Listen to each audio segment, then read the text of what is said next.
बिस्मिल्लाहिर्रहमानिर्रहीम। मेरे प्यारे किसान भाई और बहनों, डॉक्टर अशरफ साहबजादा आपकी खिदमत में सलाम अर्ज़ करता है। आज मैं एक सवाल वो देख रहा था जो कि उसामा खान साहब ने लिखा है कि डॉक्टर साहब, पहले लिखा है सलाम, गोट्स के लिए मिनरल मिक्सचर तो बताएं, और स्टमक पाउडर भी मिनरल मिक्सचर है क्या? प्लीज़ थोड़ा गाइड करें। मिनरल मिक्सचर क्या होता है और क्यों देते हैं? अल्लाह अकबर।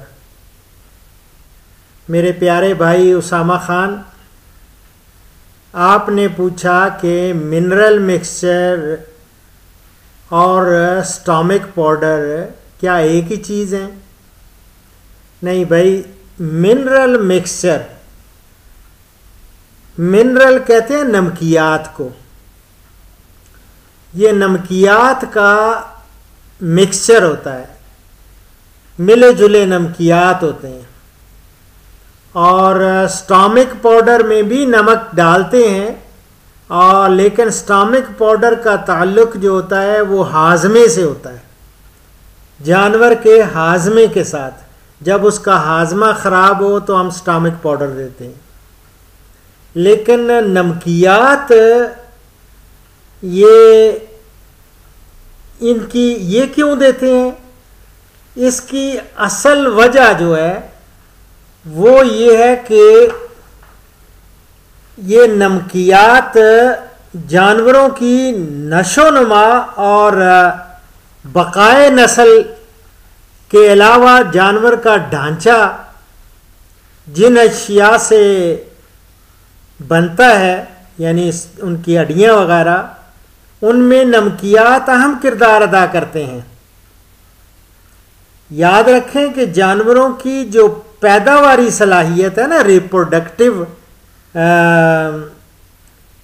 क्वालिटीज़ या एबिलिटी, उनकी पैदावारी सलाहियत बढ़ाने में और जल्दी नए दूध होने में और दूध में इजाफा करने और जानवर को सेहतमंद रखने और ज़्यादा बच्चे लेने के लिए ज़रूरी हैं नमकियात। और नमकियात की कमी की वजह से हमने अक्सर देखा है, जिनमें नमकियात की कमी होती है जानवरों में, वो अक्सर मिट्टी चाटते हुए आपको नज़र आएंगे, या कपड़े या हड्डियाँ वो खाते हैं। ये जूते, कई दफ़ा जूते खा रहे होते हैं। ये जूते वैसे नहीं, पनिशमेंट वाली बात नहीं कर रहा है, फिजिकली वो दे आर ईटिंग, वो खा रहे होते हैं। और जो मिल्किंग एनिमल्स हैं, जो दूध देने वाले जानवर हैं, उनमें जब नमकियात की कमी हो जाती है तो उनकी कमर ही झुक जाती है और वो जल्दी नए दूध भी नहीं होते, और उनकी जिल्द जो होती है ना, वो भी खुश्क और ख़राब नज़र आती है। और अगर हमने देखा है कि नमकियात की कमी हो तो वो देर से एडल्ट होते हैं बलूगत में, यानी वो देर से वो बलूगत में आते हैं। तो जहाँ तक रहा भेड़ बकरियों का, तो भेड़ बकरियों में हमने देखा है कि विटामिन्स की भी बहुत कमी हो जाती है, और कैल्शियम की ख़ास तौर पे नमकियात में जब देखते हैं ना। अब आप कहेंगे नमकियात हैं कितनी किस्म के? ये मैं आपको बता दूं, हम कहते हैं कि एक छोटे नमकियात होते हैं, एक बड़े नमकियात। बड़े नमकियात उनको हम कहते हैं मैक्रो मिनरल्स। तो जो छोटे नमकियात होते हैं तो उनको कहते हैं माइक्रो मिनरल्स। तो बड़े नमकियात में कैल्शियम है, फास्फोरस है, सोडियम, क्लोरीन, मैग्नीशियम और सल्फर, ये होते हैं।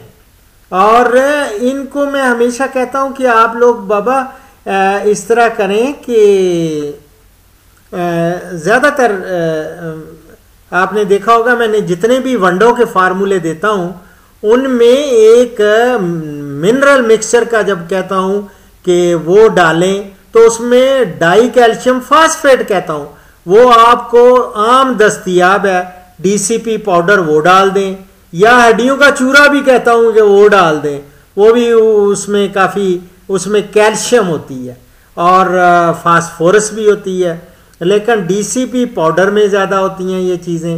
और ये अगर आप करेंगे ना तो आप देखेंगे कि इनकी काफ़ी हद तक कमी पूरी हो जाएगी।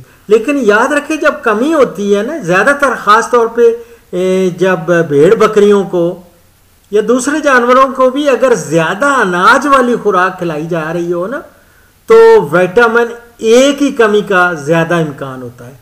और ख़ास तौर पे ये नर जो बकरे हैं और उनको मलाई के मौसम से 2 महीने पहले ना 2 मिलियन इंटरनेशनल यूनिट्स का टीका लगाना चाहिए, और ये विटामिन ए का होता है।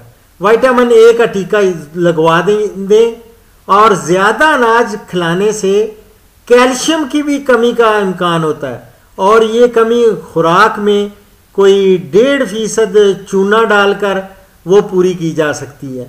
और भेड़ों में हमने देखा है कि कॉपर की ज़्यादती से जहरीलापन बहुत ज़्यादा हो जाता है, तो खुराक में कोबाल्ट, कॉपर, आयरन और मोलिब्डेनम ये होती हैं। कोबाल्ट, कॉपर, आयरन और मोलिब्डेनम जो मैंने कहा ना छोटे नमकियात, ये उनमें शामिल होते हैं, यानी माइक्रो मिनरल्स हैं। ये डालने से उनकी हाजमियत वो बढ़ जाती है, और उनको हाजमे को तेज़ करने के लिए हम मीठा सोडा भी इस्तेमाल करते हैं। मीठा सोडा भी उनको दिया जाता है थोड़ी मिकदार में। तो उम्मीद है कि उसामा खान साहब आप को आपके सवाल का जवाब मिल गया होगा, और इससे हमारे बहुत सारे नाजरीन और सामीन वो इंशाल्लाह इससे ज़रूर इस्तिफ़ादा वो करेंगे। और अब इस प्रोग्राम का इख्तिताम एक हदीस मुबारक पर कर रहा हूँ, ये है मसनद अहमद से, और इसमें हमारे प्यारे नबी सल्लल्लाहु अलैहि वसल्लम का अरशाद ग्रामी है, जो अमानतदार नहीं वो ईमानदार नहीं, जिसे अहद का पास नहीं उसका कोई दीन नहीं। इसी के साथ डॉक्टर अशरफ साहब ज़्यादा आपसे इजाज़त चाहता है। फीमान अल्लाह।